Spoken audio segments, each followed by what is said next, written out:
ನಮಸ್ಕಾರ. ಚಿಕ್ಕನಾಯಕನಹಳ್ಳಿ ಮೀನುಗಾರಿಕೆ ಇಲಾಖೆಯ 3 ವರ್ಷದ ಪ್ರಗತಿ ಪರಿಶೀಲನಾ ಸಭೆ. ಚಿಕ್ಕನಾಯಕನಹಳ್ಳಿ ಪಟ್ಟಣದಲ್ಲಿ ಇಂದು ಮೀನುಗಾರಿಕೆ ಇಲಾಖೆಯ ಕಳೆದ 3 ವರ್ಷದ ಪ್ರಗತಿ ಕುರಿತು ಪರಿಶೀಲನಾ ಸಭೆ ನಡೆಯಿತು. ಸಭೆಯಲ್ಲಿ ಜೆಡಿಎಸ್ ಶಾಸಕಾಂಗ ಪಕ್ಷದ ನಾಯಕರು ಹಾಗೂ ಸ್ಥಳೀಯ ಶಾಸಕರಾದ ಸಿಬಿ ಸುರೇಶ್ ಬಾಬು ಅವರು ಇಲಾಖೆಯ ಅಧಿಕಾರಿಗಳೊಂದಿಗೆ ವಿವಿಧ ಯೋಜನೆಗಳ ಅನುಷ್ಠಾನ ಮತ್ತು ಸಾಧನೆಗಳ ಕುರಿತು ಸಮಗ್ರವಾಗಿ ಚರ್ಚಿಸಿದರು. ಸಭೆಯಲ್ಲಿ ಅಧಿಕಾರಿಗಳು ಮಾಹಿತಿ ನೀಡಿದಂತೆ ಕಳೆದ 3 ವರ್ಷಗಳಲ್ಲಿ ಬೋರನಕಣಿವೆ ಜಲಾಶಯ ಹಾಗೂ ತಾಲೂಕಿನ ವಿವಿಧ ಕೆರೆಗಳಲ್ಲಿ ಒಟ್ಟು 16.80 ಲಕ್ಷ ಮೀನುಮರಿಗಳನ್ನು ಬಿತ್ತನೆ ಮಾಡಲಾಗಿದೆ.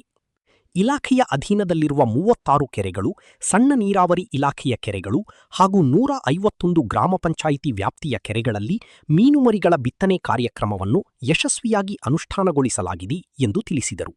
ಇದೇ ವೇಳೆ ಜಲಾಶಯದಲ್ಲಿ ಮೀನುಗಾರಿಕೆ ಪರವಾನಗಿ ವಿತರಣೆ, ಮೀನುಮರಿಗಳ ಪಾಲನೆ ಮತ್ತು ವಿತರಣೆ ಕಾರ್ಯಗಳನ್ನು ಸಮರ್ಪಕವಾಗಿ ನಿರ್ವಹಿಸಲಾಗಿದ್ದು, ಇಲಾಖೆಯಿಂದ 14 ಲಕ್ಷ ಮೀನುಮರಿಗಳ ಉತ್ಪಾದನೆ ಮತ್ತು ವಿತರಣೆಯೂ ನಡೆದಿದೆ ಎಂದು ಅಧಿಕಾರಿಗಳು ವಿವರಿಸಿದರು. ಮೀನುಗಾರರಿಗೆ ಪರವಾನಗಿ ಹಾಗೂ ಸಾಲ ಸೌಲಭ್ಯಗಳ ಪ್ರಗತಿ ಕುರಿತು ಸಭೆಯಲ್ಲಿ ಚರ್ಚೆ ನಡೆಯಿತು. ಮುಂದಿನ ದಿನಗಳಲ್ಲಿ ಚಿಕ್ಕನಾಯಕನಹಳ್ಳಿ ತಾಲೂಕಿನಲ್ಲಿ ಮೀನು ಸಾಕಾಣಿಕೆ ಘಟಕವನ್ನು ಸ್ಥಾಪಿಸಲು ಅಗತ್ಯ ಕ್ರಮಗಳನ್ನು ಕೈಗೊಳ್ಳಲಾಗುವುದು ಎಂದು ಅಧಿಕಾರಿಗಳು ಸಭೆಗೆ ಮಾಹಿತಿ ನೀಡಿದರು.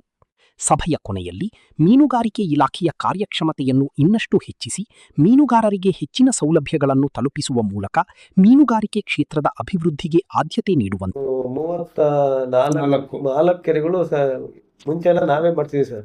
ಅದು ಲಿಫ್ಟ್ ಇರಿಗೇಷನ್ ಬಂದಮೇಲೆ ಎಲೆಕ್ಟ್ರಿಸಿಟಿ ಬಿಲ್ ಕಟ್ಟಕ್ಕಾಗಿಲ್ಲ ಅಂತೇಳಿ ಎಲ್ಲ ಅಂತರ್ಜಲ ಕೆರೆಗಳೆಲ್ಲ ಎಲ್ಲವನ್ನು ಎಂಐಗೆ ಅವರೇ ವಿಲೇವಾರಿ ಮಾಡ್ಲಿ ಅಂತ ಸರ್. ಈಗ ಇದೆಲ್ಲ ಹರಾಜೆಲ್ಲ ಮಾಡೋದು ನಾವೇ ಮಾಡ್ತಿದ್ವಿ ಸರ್ ಮುಂಚೆ. ಇವಾಗ ಅವ್ರಿಗೆ ತಗೊಂಡಿರೋದ್ರಿಂದ ಅವರು ಈಗ ಏತ ನೀರಾವರಿನಲ್ಲಿ ತುಂಬಿದವಲ್ಲ ಸರ್, ಗೋಪಾಲ್ಪುರ ಕೆರೆ ಮತ್ತೆ ಸೊರಲ್ಮಾವು ಎಲ್ಲ ಅವನ್ನ ಅವ್ರು ಇಟ್ಟಿಲ್ಲ ಸರ್. ಇನ್ನೂ ಏನಂತ ಗೊತ್ತಿಲ್ಲ, ಅದು ಸ್ವಲ್ಪ ಇನ್ನು ಕೋರ್ಟಲ್ಲಿ ಇರೋದಕ್ಕೆ ಇದನ್ನ ಕೋರ್ಟ್ಗೆ ಹೋದ್ರು ಸರ್. ಎಲ್ಲ ಮೀನುಗಾರರು, ಸಹಕಾರ ಸಂಘದವರು ನಮಗೆ ಕೆರೆಗಳು ಬೇಕಿತ್ತು, ನಾವು ಮುಂಚೆನೇ ಇಲ್ಲೆಲ್ಲ ತಗೊಳ್ತೀವಿ. ಕೋರ್ಟಲ್ಲಿ ಸರ್ ಈಗ ಏನಾಯ್ತು, ಒಂದು ಮಧ್ಯಂತರ ಆದೇಶ ಬಂತು, ಏತ ನೀರಾವರಿ ಕೆರೆಗಳನ್ನ ಮತ್ತೆ ಮಳೆ ಆಧಾರಿತ ಕೆರೆಗಳನ್ನ ಮಾಡಬೇಡಿ ಸದ್ಯಕ್ಕೆ, ಮುಂದಿನ ಆದೇಶ ಬರೋವರೆಗೂ ಅಂತೇಳಿ ಎಂಬೈನರಿಗೆ ಸೂಚನೆ ಕೊಟ್ಟಾಟ ಬಂತ. ಈಗ ಎಷ್ಟು ಕೆರೆ ಬಿಟ್ಟಿಯಾರ ಅವ್ರನ್ನ ಕೇಳ್ಬೇಕು ಮೇಡಮ್. ಪಾಲನೆ ಇದನ್ನ ಮಾಡೋದು ಯಾರು ನೋಡ್ಕೊಳ್ಳೋದು? ಅವರು ಟೆಂಡರ್ ತಗೊಂಡಿರ್ತಾರಲ್ಲ ಅವರೆಲ್ಲ ಸಪ್ಲೈ ಮಾಡೋದು. ಈಗ ಏನೇನು ಇವರು ಎಕ್ಸಾಂಪಲ್ 11 ಕೆರೆ ನವೀಕರಣ ಮಾಡ್ಕೊಂಡ್ರೆ ಸರ್, ಇವು ನಮ್ಮ ಇಲಾಖೆ ಇಲ್ಲಿ ಇಂದು ಸರ್ ಬರುತ್ತಿದ್ದಾವೆ. ಅವಧಿ ಮುಗಿದ ಮೇಲೆ ನೆಕ್ಸ್ಟ್ ಹೋಗ್ಬೋದು ಸರ್ ಅವ್ರಿಗೆ. ಇವರೆಲ್ಲ ಮೀನ್ ಮರಿ ಬಿಟ್ಕೊಂತಾರೆ ಸರ್. ವ್ಯಕ್ತಿಗತವಾಗಿ 5,000 ರೂಪಾಯಿ ಮೀನು ಮರಿ ಕರಿ ಸಹಾಯಧನ, ಸೊಸೈಟಿಗೆ 20,000 ರೂಪಾಯಿ ಕೊಡ್ತಕ್ಕಂಥದ್ದು ಒಂದು ಯೋಜನೆ. ಜಲಾಶಯಕ್ಕೆ ಮಾತ್ರ ತಾವು ಲೋನ್ ಇದ್ ಮಾಡ್ತಿದೀವಿ ಸರ್. ಲೋನ್ ಡ್ರೈವ್ KCC ಅಂತ ಹೇಳ್ಬಿಟ್ಟು 24-20ರಲ್ಲಿ 27 ಲಕ್ಷ, 2026ರಲ್ಲಿ 28 ಲಕ್ಷ ಸರ್. ಕಳೆದ ವರ್ಷದ್ದು ಇಷ್ಟು ಬಿದ್ದೆ ಸರ್. ಇದು ಕೆಳಗಡೆ ಗ್ರಾಮ ಪಂಚಾಯತಿ ಕೆರೆಗಳು ಸರ್. ನಮ್ಗೆ ಅವರು ಗ್ರಾಮ ಪಂಚಾಯತಿ PDOಗಳೇ ತಗೋತೀರಲ್ವಾ ನೀವೇ? ಇದು ಪರವಾನಿಗೆ ಸರ್. ಇದು ನಮ್ಮ ಇದ್ರಲ್ಲಿ ಬೋರು ಕಡೆ ನೆಕ್ಸ್ಟ್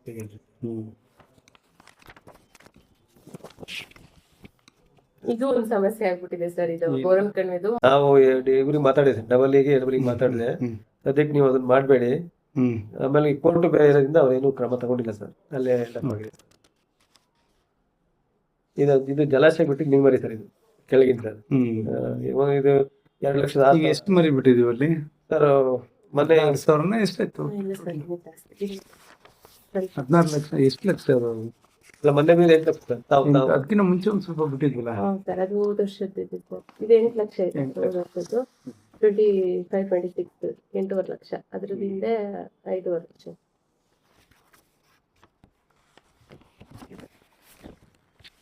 ಈಗ ಅವ್ರಿಗೆ ಪರಿಕರಗಳು ಕೊಟ್ಟಿ ಸರ್. ನಿಮ್ಗೆ ಸಲಕರಣೆ ಕಿಟ್ಟು, ಕ್ಲಾಸು ವಿತರಣೆ ಕಾರ್ಯಕ್ರಮ ಸರ್. ಅದು ಲಿಸ್ಟ್ ಇದೆ ಸರ್. 2 ವರ್ಷದ್ದು ಯಾರಲ್ಲಿ ಕೊಟ್ಟಿದ್ದೀನಿ. ಎಲ್ಲ ಬೋರನ್ ಕಣಿವೆ ಮ್ಯಾಕ್ಸಿಮಮ್ ಸರ್. ನಾವು KMR ಸೇರಿ ಇದು ಇನ್ಪುಟ್ ಮಾಡಿದ್ವಿ ಸರ್. ಯಾವ್ದನ್ನ ಸರ್? ಏನು ಬರೀ ಮೀನುಗಾರಿಗೆ 10-12 ಬರ್ತವೆ ಸರ್. ಹೆಚ್ಚಿನ ಸಂಖ್ಯೆ ಬೇಕು. ಮತ್ತೆ ಇನ್ನೂ ಏನಾದ್ರು ವೆಹಿಕಲ್, ಮೀನ್ ಮಾರಾಟ ಮಾಡಿದ ವೆಹಿಕಲ್, ಹೆಚ್ಚಿನ ಸಂಖ್ಯೆಯಲ್ಲಿ ಬಲೆ, ದೋಣಿಗಳು, ಮನೆಗಳು. ಮೊನ್ನೆ ದಸೂಡಿ ಹತ್ರ ಒಂದ್ ಯಾವ್ದೋ ಸಣ್ಣ ಬೋಟ್ ತರ ಮಾಡ್ಕೊಂಡು ಅದು ತೂತಾಗಿ ಮಕ್ಳು ಹೋಗಿ ಅದ್ರೊಳಗೆ ಒಬ್ಬ ಮಗು ಸತ್ತೋದ. ಹೆಂಗೆ? ಯಾರ್ದು ಬೋಟ್ ಅದು? ಚಿಕ್ಕದು ರೌಂಡ್ ದಸೋಡಿ ಮಲೆನಾಡು ಕಾಲದಲ್ಲಿ ಯಾವ್ದೋ ಹಳೆ ಬೋಟ್ ಯೂಸ್ ಮಾಡಿರ್ತಾರೆ ಅನ್ಸುತ್ತೆ. ಮಕ್ಕಳು 3 ಜನ 4 ಜನ ಅದ್ರಲ್ಲಿ ಹೋಗಿ ಸರ್. ಹೌದೌದು ಸರ್. ಒಬ್ಬ ಅದರಲ್ಲಿ ಅಣ್ಣ ತಮ್ಮ ಇಬ್ರು ಅದರಲ್ಲಿ ಇದ್ದಾರೆ, ತಮ್ಮ ತೀರೋದಾರೆ. ಅದಕ್ಕೆ ಅಂಥವು ಯಾರು ಯೂಸ್ ಮಾಡ್ತಿದ್ರು, ಯಾರು ಹಂಗಿಟ್ಟಿದ್ದಾರೆ ಅದನ್ನ ಹಾಳಾದವನ್ನ ಅವ್ರನ್ನ ತೆಗೆದು ಅದನ್ನ ಡಿಸ್ಮೆಂಟಲ್ ಮಾಡಕ್ಕೆ ಹೇಳ್ಬೇಕು. ಅದನ್ನ ಮತ್ತೆ ಯಾರು ಚೆನ್ನಾಗಿದೆ ಅಂತ ಅದನ್ನ ಉಪಯೋಗಿಸಿದ್ರೆ ಮತ್ತೆ ಸಮಸ್ಯೆ ಈ ತರ ಆಗುತ್ತೆ. ನಾವು ಪ್ರತಿ 3 ವರ್ಷಕ್ಕೊಂದ್ಸತಿ ಅವ್ರಿಗೆ ಮೊನ್ನೆಮ್ಮ ಈಗ 2 ತಿಂಗಳಾಗಿದೆ, 2 ತಿಂಗಳು ರಾಜ್ಯದಲ್ಲಿ ಆ ಥರದ ಅನಾಹುತ ಮತ್ತೆ ಮರುಕಳಿಸಬಾರ್ದು. ಇವು ಹಾಳಾಗಿರ್ತಕ್ಕಂಥ ದೋಣಿಗಳನ್ನ ಅವನ್ನ ಪೂರ ಅವರು ಇದನ್ನ ಮಾಡ್ಬೇಕು. ಹೌದು, ಪೂರ ಎಲ್ಲ ಅರ್ಧ ಹಾಕೋದು ಏನ್ ಮಾಡ್ಬೇಕು, ಅದನ್ನ ಇದನ್ನ ಮಾಡ್ಬೇಕು, ಅದನ್ನ ಹಾಳು ಮಾಡಿ ಮತ್ತೆ ಹೊಸದು ಯೂಸ್ ಮಾಡಬಾರ್ದು ಅಂತ ಆ ತರ ಆಗಿತ್ತು. ಯೂಸ್ ಮಾಡಕ್ಕೆ ಮತ್ತೆ ಸಿಗಬಾರ್ದು ಯಾರಿಗೂ. ಮೀನುಗಾರಿಗೆಲ್ಲ ಈ ತರ ಆಗಿ ಒಂದ್ ಮಗು ಸತ್ತೋಯ್ತು ಅಲ್ಲಿ ಹೋಗಿ. ಆಕ್ಚುಲಿ ನಾವು ಕೊಟ್ಟೋರ್ಗೆ ಮತ್ತೆ 3 years ಆದ್ಮೇಲೆ ಕೊಟ್ಬಿಡ್ತೀವಿ ಸರ್. ನಾವು ಮತ್ತೆ ಕೊಟ್ಟಿದ್ದೀವಿ ಅಂತ ಇದು ರಿಸ್ಟ್ರಿಕ್ಷನ್ ಮಾಡಲ್ಲ. ಹೊಸದಾಗಿ ಒಂದು ಕೊಟ್ಬಿಡ್ತೀವಿ ಸರ್ 3 ವರ್ಷಕ್ಕೇನೆ. ಇನ್ನೇನು ಏನಾದ್ರು KMRC ಯಾವ್ದಾದ್ರು ಪ್ರಾಜೆಕ್ಟ್ಸ್ ಮಾಡ್ಬೋದು ಸರ್ ನಾವು? ನಮ್ದು ಒಂದು ತರಬೇತಿ ಕೇಂದ್ರ ಮಾಡ್ಬೇಕು ಅಂತ ಅದಕ್ಕೆ ಕಳಿಸಿ ಸರ್. ಅದು ಆಮೇಲೆ ಕೋಲ್ಡ್ ಸ್ಟೋರೇಜ್ ಅಂತ ಕೇಳಿ ಕಾನ್ಪುರ್ ಅವ್ರು ಬಂದಿದ್ರಲ್ಲ ಸರ್, ಅದು IIT ಕಾನ್ಪುರ ಅವಾಗ ಹೌದು, ಅದು ಅವಾಗ ಅದನ್ನೇ ಪ್ಲಾನ್ ಮಾಡಿದ್ವಿ ಸರ್. ನಾವು ಕಾನ್ಪುರಿಂದ ಎಲ್ಲ ಕರ್ಸಿದ್ವಿ ಸರ್ ನಾವು. ಹೌದು ಸರ್. ಅದೊಂದು 11 ಇಲಾಖೆಗಳು ಒಟ್ಟಿಗೆ ಮಾಹಿತಿ ಇದೆ, ಕೊಟ್ಟಿದ್ವಿ ಎಲ್ಲ ಇದೆ. ಅದು ಮೊನ್ನೆ ಶಾರದಕ್ಕಂಗೂ ಮಾತಾಡಿದ್ವಿ, ಇವ್ರಿಗೆ DD ಹಾರ್ಟಿಕಲ್ಚರ್ ಅದು ಚೆನ್ನಾಗಿತ್ತು ಸರ್ ಪ್ಲಾನ್ ಆಕ್ಚುಲಿ. ಅದನ್ನೇ ಅದು ಮಾಡಿದ್ರೆ ಚಂದ. ನೋಡೋಣ, ಅದೇನೋ ಸ್ವಲ್ಪ ಫಾರೆಸ್ಟ್ ಇದು ಸಮಸ್ಯೆ ಇದೆ, ಲ್ಯಾಂಡ್, ಹಂಗಾಗಿ ಅದು ಸ್ವಲ್ಪ ಅಲ್ಲ ನಮ್ದು ಬರೀ ವೆಹಿಕಲ್ಸ್ ಸರ್, ವೆಹಿಕಲ್ಸ್ ಅಂದ್ರೆ ಇನ್ಸುಲೇಟೆಡ್ ವೆಹಿಕಲ್ಸ್ ತರ. ಅದು ಚೆನ್ನಾಗಿತ್ತು ಸರ್. ಆಮೇಲೆ ಕೋಲ್ಡ್ ಸ್ಟೋರೇಜ್ ಅಂತ ನಾವು ಪ್ರಯತ್ನ ಮಾಡಿ, ಬಟ್ ನಮ್ಮ ಡೈರೆಕ್ಟ್ರು ಕೇಳಿದಾಗ ಸರ್, ಹೆಚ್ಚು ಮೀನು ಉತ್ಪಾದನೆ ಆಗಿ ಉಳಿದ ಮೀನನ್ನು ನಾವು ಸಂಗ್ರಹಣೆ ಮಾಡೋಕ್ಕೆ ಅಂತ ವ್ಯವಸ್ಥೆ ಬೇಕು ಸರ್. ಇಲ್ಲ ಆ ಥರ ಮಾಡಿದ್ವಿ ಮಾಡಬೇಕು ಅಂತೇಳಿ ಅದನ್ನ ಪ್ಲಾನ್ ಮಾಡಿದ್ವಿ ಸರ್. ಅದನ್ನ ಮೊಬೈಲ್ ಸಿಸ್ಟಮ್ ಅಲ್ಲಿ ಅವ್ರನ್ನ ತಗೊಂಡೋಗಿ ಮಾರ್ಕೊಂಬರೋದಕ್ಕೆ ಎಲ್ಲದಕ್ಕೂ ಕೋಲ್ಡ್ ಸ್ಟೋರೇಜ್ಗೆ ಎಲ್ಲ ವ್ಯವಸ್ಥೆ ವೆಹಿಕಲಲ್ಲೇ ಅದೇನೆ ಈ ಟೆಂಪೋ ಥರ ವೆಹಿಕಲ್ಗಳಲ್ಲಿ ಅವನು ಬೆಳಗ್ಗೆ ಅರ್ಲಿ ಮನೆಗೆ ಇಡಿದ ತಕ್ಷಣ ಅದನ್ನು ಸೇಲ್ ಮಾಡೋವರೆಗೂ ಎಷ್ಟು ಗಂಟೆವರೆಗೂ ಅವನಿಗೆ ಫ್ರೀಜಿಂಗ್ ಸಿಸ್ಟಮ್ ಇರಂಗೆ ಅದೆಲ್ಲ ಪ್ಲ್ಯಾನ್ ಮಾಡಿದ್ವಿ ಸರ್. ಇದೆ, ಅದನ್ನು ನೋಡೋಣ. ಆಮೇಲೆ ಒಂದು ಸರ್ ಮನೆ ಒಂದು ಇತ್ತೀಚೆಗಂತೂ ತರಬೇತಿ ಕೇಂದ್ರಗಳು ಒಂದಿಲ್ಲ ಸರ್. ಅಲ್ಲಿ ಊರಿಗೆಲ್ಲ ಇತ್ತು ಸರ್, ತಾವು ಇಲ್ಲೇ ಇದ್ದಾಗ ಕುಬೇರ ಹಾಕಿದ್ರಲ್ಲ ಸರ್, ಅದು ಡಿಫಾಲ್ಟ್ ಆಗಿ ಈಗ ತ್ಯಾಜ್ಯ ವಿಲೇವಾರಿ ಘಟಕ ಮಾಡ್ಕೊಂಡ್ರೆ ಊರ್ಕೆರೆ ಗ್ರಾಮ ಪಂಚಾಯತಿರು.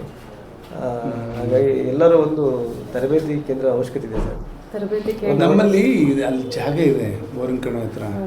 ನಮ್ಮಲ್ಲಿ ಇದಿದೆಯಲ್ಲಮ್ಮ, ಇದು ಉಳಿಯಾರಿಗೆ ನೀರ್ದು ಶೇಖರಣೆ ಘಟಕ ಇದೆ ನೋಡಿ, ಅಲ್ಲಿ ಹೋಗ್ತಾ ರೋಡಲ್ಲಿ, ಅಲ್ಲಿ ಪಕ್ಕ ಅಲ್ಪ ಇದು ಗೋಮಾಳ ಜಾಗ ಇದೆ. ಬೇಕಿದ್ರೆ ಅಲ್ಲಿ ಕೊಡಿಸ್ತೀವಿ ಅದನ್ನು ರೆವೆನ್ಯೂಯಿಂದ. ಅದೊಂದು ಪ್ಲ್ಯಾನ್ ಮಾಡಿಕೊಡಿ ಸರ್. ಅಲ್ಲಿ ನಮ್ಮಲ್ಲಿ 17 ಎಕರೆ ಇದೆಯಲ್ಲ ಸರ್, ಅಲ್ಲೇ ಪ್ಲಾನ್ ಮಾಡ್ಕೊಂಡ್ರೆ ಮಾಡ್ಬೋದು. ಅಲ್ಲಿ ಸ್ಟಾಫ್ ಅಲ್ಲೇ ಉಳಿದ ಮುಂದಿಂದ ಅಂತ ನಾವು ಕ್ವಾರ್ಟರ್ಸ್ ಮಾಡ್ಕೋಬೇಕು. ಅದಕ್ಕೂ ಪ್ರಾವಿಷನ್ ಮಾಡ್ಕೊಳ್ಳಿ, KMRC ಕೊಡ್ತಾರೆ. ಹೌದು ಸರ್, ಆ ಥರ ಒಂದು ಪರ್ಮನೆಂಟ್ ಸ್ಟ್ರಕ್ಚರ್ ಕೇಂದ್ರ ಕ್ವಾರ್ಟರ್ಸ್ಗಳು ಅದು ಆಗಲೇಬೇಕಲ್ಲ. ಒಂದು ಸೂಪರ್ವೈಸರ್ ಪೋಸ್ಟ್ ಬೇಕು ಬೇಸ್ ಅದೇ ಎಲ್ಲದನ್ನು ಅದನ್ನು ನಿಮ್ಮ ಇದನ್ನು ಮಾಡಬೇಕು. ನಿಮ್ಮ ಡಿಪಾರ್ಟ್ಮೆಂಟವರು ಮೈನಿಂಗ್ನವ್ರಿಗೆ ಇದನ್ನು ಮಾಡ್ತಾರೆ.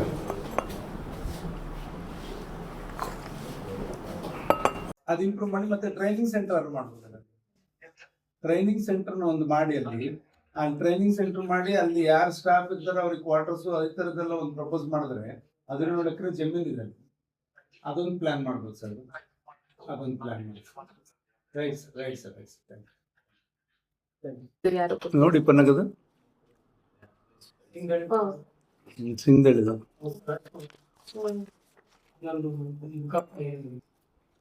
ಅದು ಯಾವ ಲಿಸ್ಟ್ ನಮಗೆ ಸರಿ ಅನುದಾನ ಇದೆ, ಚಕ್ರಿ ಮಾಡಿಕೊಡಿ.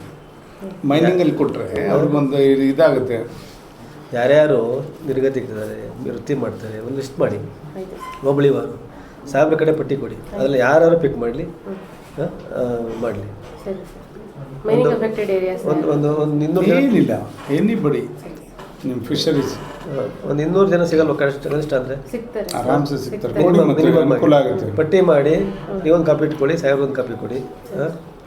ಫಾಲೋಅಪ್ ಮಾಡಿದರೆ ಸಾಹೇಬ್ರು ಅದನ್ನು ಈ MD ಹೊಸೂರು ಬಂದರು ಅಂತಾರೆ, ಮೈನಿಂಗ್ KMRC MD ಸಾಹೇಬ್ರು ಮಾತಾಡಿದ್ರೆ ಅದನ್ನು ಆಗುತ್ತೆ. ನಾನು ಮಾತಾಡ್ತೀನಿ. Right sir, okay.